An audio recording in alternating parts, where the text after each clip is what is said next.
नमस्कार। इस वीडियो में ट्वेल्थ क्लास के म्यूज़िक के पेपर के सिलेबस के लिए थ्योरी में जो आता है प्रश्न, तालें आपके सिलेबस में 3 हैं, रूपक, झपताल और धमार। सब के बारे में बारी बारी से बताएंगे। सामने आप टाइटल देख रहे हैं, रूपक ताल को दुगुन में लिख के दिखाएं।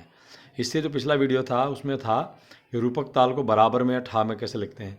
जब तक इससे पिछला वीडियो आप नहीं समझेंगे तब तक ये वाला दुगुन वाला समझ में नहीं आएगा। इसलिए मेरी रिक्वेस्ट है, किसी को अगर ये दुगुन वाला पढ़ना हो तो इससे पीछे का जो वीडियो क्लास में पोस्ट किया है मैंने, वो आप देखें। रूपक ताल बराबर में ठा में कैसे लिखी जाती है, उसके बाद ही ये दुगुन का समझ में आएगा। चलिए हम ये मान के चलते हैं कि आपने वो वीडियो देख लिया होगा। अब उससे आगे बढ़ते हैं। प्रश्न है, रूपक ताल को दुगुन में लिख के दिखाएं। आपने उसी तरह से बॉक्स बनाना है जैसे आपने रूपक ताल के लिए बनाया था। ये बॉक्स है, इसको आपने एक तरफ से खुला छोड़ देना है। इधर से अभी हमने खुला छोड़ दिया, बंद नहीं किया। फिर आपने इधर से ये एक मात्रा, बोल और ताल चिन्ह के बारे में, फिर आपने तिरंगे की तरह से 3 पार्ट्स में इसको बांट देना है। जैसे आपने ठा बराबर में बांटा था, सेम वही। अब ये प्रश्न है यहाँ पर 2 गुण यानी कि 2 गुना में।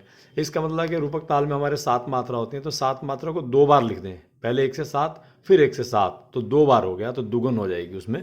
तो मैं आपके सामने लिख रहा हूँ 1 2 3 4 5 6 7। 1 2 3 4 5 6 7। अब हमारा यहाँ 7 कंप्लीट हो गया, तो चाहे तो हम इधर से अब इसको बंद कर सकते हैं क्योंकि हमारा कंप्लीट हो गया वो। इसीलिए खुला छोड़ा था कि अगर ये आगे बढ़ता है तो हर लाइन को बढ़ा के हम इधर से इसको बंद कर देंगे। अब ज़रूरत नहीं पड़ी हमें। अब आपने कुछ नहीं करना, सिंपली यहाँ पर आपने वैसे लिखना है मात्रा, जैसे कॉलम था उसमें पहले वाले में भी। यहाँ पर आपको लिखना है बोल, जिसको लिरिक्स बोलते हैं ताल के, और यहाँ पर आपने लिखना है ताल चिन्ह।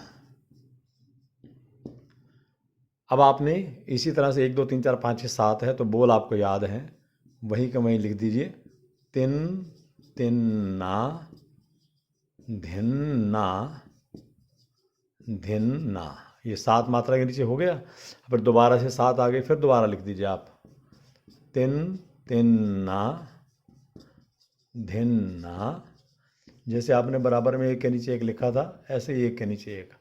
अब इसके बाद बहुत आसान काम है, दुगुन मैंने 2 गुना, तो आप 2 2 के पेयर बनाते जाइए। जैसे इन दोनों के एक बॉक्स में डाल दिया, फिर इन दोनों के एक बॉक्स में, ये एक बॉक्स में, ऐसे 2 2 के पेयर बना के आप बॉक्स बनाइए। आप काउंट करेंगे तो इस ऐसे ही नीचे भी आप ऐसे ही बॉक्स बना दीजिए, 2 2 डाल दीजिए एक बॉक्स में। आपके सामने बॉक्स में डालने के बाद आप काउंट करिए बॉक्सेस कितने हैं एक लाइन में। 1 बॉक्स, 2 3 4 5 6 7, 1 2 3 4 5 6 7, 7 बॉक्स हो गए। हर बॉक्स को एक बीट मान लीजिए। जैसे आपने बराबर में लिखा था ना, 3 को 1 में डाल दिया था। हर बॉक्स को एक बीट मानिए, ये एक बीट, ये दूसरी बीट, ये तीसरी बीट। तो 3 बॉक्स की आपने एक विभाग बना दिया, ये ऐसे, ये तीनों एक बॉक्स में डाल दिए। फिर उसके बाद 2 वाला था, आपको याद होगा, ये दोनों एक बॉक्स मान लीजिए, और ये बॉक्स।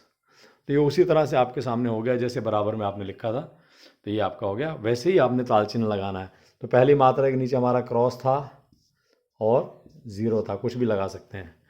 फिर चौथी मात्रा जो बनी थी हमारी, इसके नीचे हमारा था, दूसरी बार ताली आई थी हमारी, क्लैप। फिर ये आया था हमारा तीसरी बार क्लैप। आपके सामने ये रूपक ताल दुगुन में हो गई। अब इसमें परिचय लिखने की ज़रूरत नहीं होती। परिचय सिर्फ तभी लिखना है जब वो कहें तो। अगर कहें कि दुगुन में लिख के दिखाओ तो इतना लिखने से काम बन जाती है। अब इसमें से 1 1 नंबर के क्वेश्चन भी बन जाते हैं, 2 नंबर का भी आ जाता है, 6 नंबर का भी बन जाता है। तो ये इस तरह के प्रैक्टिकल बेस्ड क्वेश्चन हैं जिनको हम करने से आसानी से समझ जाएँ तो आसानी से कर सकते हैं, और नंबर इसमें पूरे मिलते हैं। अगर 6 नंबर का आ गया और आपने ऐसा कर दिया तो आपको 6 में से 6 मिल जाते हैं। और थ्योरी वाले में बहुत सारा करना पड़ता है, लिखना पड़ता है। ये प्रैक्टिकल बेस्ड क्वेश्चन होते हैं, इनको करने से नंबर पूरे मिलते हैं और जल्दी हो जाते हैं। ये क्वेश्चन जिसने 3 4 बार घर में करके देख लिया, वो अपने आप ही एग्ज़ाम में 3 मिनट में ही कर देगा इसको। तो उसको तो पता होगा कैसे करना है। तो ये आपके लिए बहुत बढ़िया है। अब जैसे 1 नंबर का क्वेश्चन आ सकता है इसी में से ही कि भाई इसमें दूसरी बार ताली कौन सी मात्रा पे आती है, तो आप कह सकते हो कि रूपक ताल में दूसरी बार जो ताली आती है चौथी मात्रा पे आती है। तीसरी बार ताली कौन सी मात्रा पे आती है, तो आप छठी मात्रा पे लिख सकते हो। विभाग कितने होते हैं रूपक ताल में, आप कह सकते हो 3 विभाग होते हैं इसमें। तो इस प्रकार से 1 1 नंबर के